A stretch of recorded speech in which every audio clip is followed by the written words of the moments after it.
Over the objections of economists, small business owners and former advisors, President Trump has chosen to prosecute a trade war with China. He's invoked U.S. laws that give him sweeping authority to restrict imports without requiring congressional consent. He's imposed duties on about $250 billion of Chinese goods and is signaling his intention to more than double the scope to cover all goods imported from China. And he may tighten the screws ever further after that. That these measures violate international trade rules and are costly to U.S. consumers, manufacturers, and farmers has not altered the president's course. That Beijing has been kept off balance and struggling to make sense of Trump's unorthodox tactics reassures him that he is winning. President's decision to throw down the gauntlet with China is less an abrupt policy pivot than it is the culmination of years of bipartisan hand-wringing in Washington over the question of how to respond to China's rise. For years, China has been daring the U.S. to start a trade war with some good reason. Over the past decade, U.S. policymakers from across the political spectrum have grown increasingly skeptical of China's commitment to the global trading system and wary of the country's ambitions. Trump may be the proximate cause of the trade war, but for years China has been daring the United States to start one. Beijing's discriminatory indigenous innovation policies, forced technology transfers, apparent complicity in abetting other forms of intellectual property theft, market-distorting industrial policies, inconsistent treatment of foreign companies, and other transgressions have antagonized Washington. Under President Xi's leadership, the Chinese government has exacerbated rather than assuaged growing concerns in America. Whoever's been managing Beijing's public relations has failed to maintain balance between the messages meant for their domestic and foreign audiences. There has been too much triumphalism about China's resurgence, too much emphasis on the inevitability of China leapfrogging the United States to the technological fore, too much brash talk about China borrowing Western innovations to get there, too little evidence of China being a responsible stakeholder, and too few demonstrable assurances that China remains committed to a peaceful rise. Messages that make Chinese audiences proud ruffle feathers in Washington. Meanwhile, Beijing's increasingly illiberal domestic policies have eroded the credibility of the argument that engagement will make China more liberal, more democratic, more like us. How should the U.S. respond to the manner in which China is rising?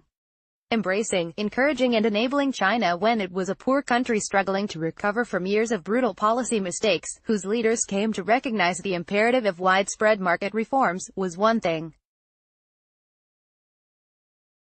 But continuing on the same trajectory with a much richer country that is led by an increasingly autocratic government pursuing strategic objectives that, if met, might come at the U.S. expense, is something quite different.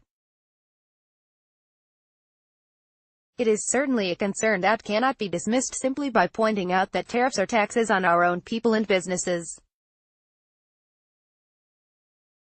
While trade wars are costly, stating so does nothing to answer the question of how the United States should respond optimally to the manner in which China is rising.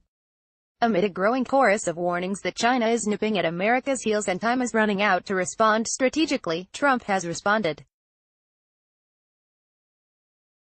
The incumbent has chosen to try to flatten the trajectory of China's rise by depriving it of the economic oxygen it will need to surpass the United States. Trump is closing off U.S. markets to Chinese goods, while he works to compel U.S. allies by threatening tariffs on their automobiles and inserting provisions in trade agreements to do the same. In the administration's view, the United States is taking the lead to fix a problem that afflicts our allies as well, so they should get with the program. Soon, U.S. and other Western investment parked in Chinese manufacturing operations that export to North America and Europe will begin to dry up because that model of supply chain production, with China at its core, will have been made redundant. Engage over contain. Ever since the contain versus engage debate re-emerged during the George H. W. Bush administration. In the wake of Tiananmen Square in 1989, there has been a vocal and determined camp of American China hawks warning that engagement would only strengthen an inevitable adversary. Those views took a back seat, as the decision to engage commercially, and as deeply as possible, became U.S. policy. For most of the next 2 decades, China adopted economic reforms. U.S. global engagement expanded. Hundreds of millions of Chinese were lifted out of poverty. The world's largest middle class emerged. U.S. consumers and businesses gained widespread access to low-priced goods, and China rapidly ascended the ranks to become the world's largest manufacturer and second-largest economy. There were inevitable frictions in the process, but U.S. trade laws, bilateral dialogues, and WTO dispute settlement were available to manage those strains. Contain and isolate voices in the China debate remained muted. Accommodation remained the policy. Contain over engage. Then the Great Recession hit and perceptions changed.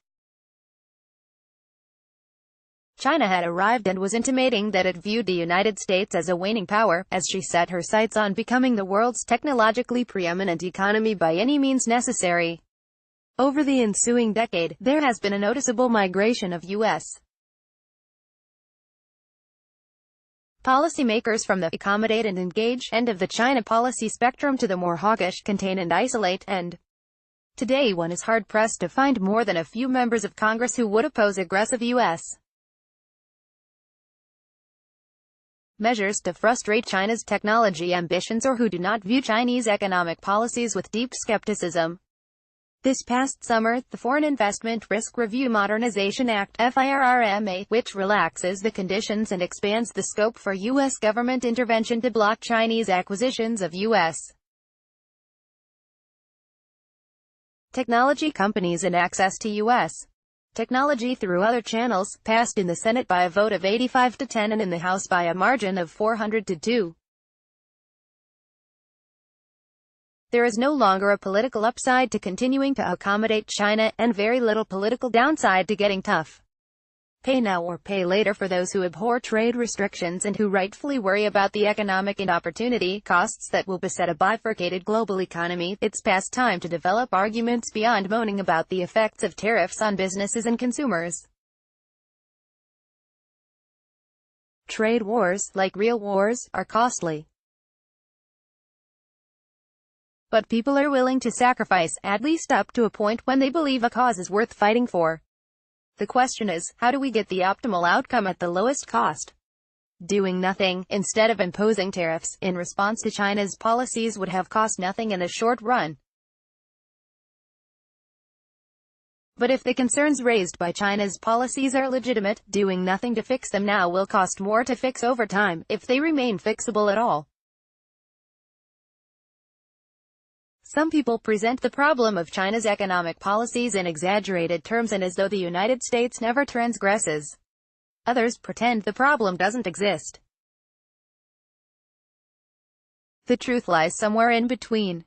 If history is to judge Trump's trade war in a favorable light, it must lead to a long-term strategic equilibrium, a new understanding with a new set of rules and incentives, where Washington and Beijing see commercial engagement between Americans and Chinese not only as mutually enriching, but as economically optimal and an imperative for peace. This article appeared on China-US Focus on October 18, 2018 on and may be found at cato.org.